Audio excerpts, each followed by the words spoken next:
कि लिपस्टिक के साथ काजल भी लगाई हो, धमाल करोगी क्या?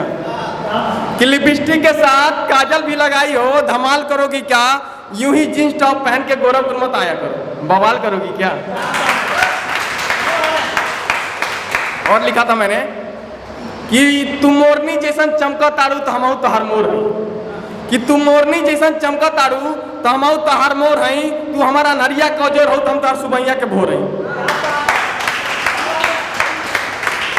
और स्कूल एक बात है कि दिन स्कूलवा के याद करा बचपने में रहे माजा, दिन स्कूलवा के याद करा बचपने में रहे माजा, और तू पहला बेंच के रानी रहू, हम आखी बेंच के राजा।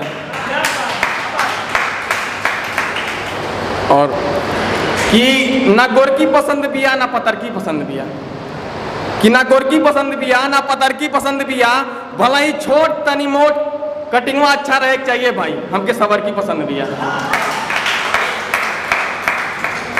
और गोरखपुर वाले भाइयों लोग के लिए कि जे प्यार देला ओकरा से प्यार करेला, जे प्यार देला ओकरा से प्यार करेला, जे करेला दुश्मनी ओकर गर्मी झाड़ देवेला। अरे तू तो पीठ पीछे खंजर गोपताड़ा हो, गोरखपुरिया से रह, सामने से शिकार करेला।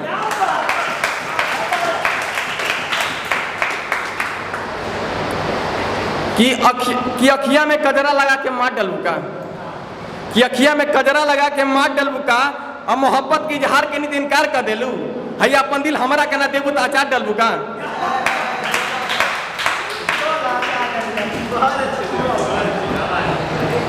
कि बड़ा दूर रहलू हमरा से लेकिन तभियो तोरा से प्यार करत बानी, कि बड़ा दूर रहलू हमरा से लेकिन तभियो तोरा से प्यार करत बानी, भलाई सामने भलाई ना बाड़ू बाकी सपनों में दीदार करतानी, साथ जिंदगी बिताई भी इरादा केले बानी, पानी पिया और अटकी है रानी तो बुझिया कि हम याद करतानी।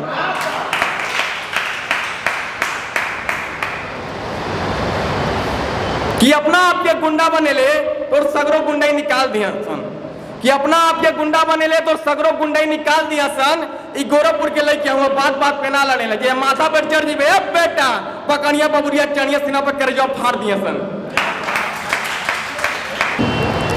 कि डर उनका के लागेला जकरा जिंदगी में दाग है, कि डर उनका के लागेला जकरा जिंदगी में दाग आई। गोरखपुर के लइके हुआ इनके खुनवा में आ गए।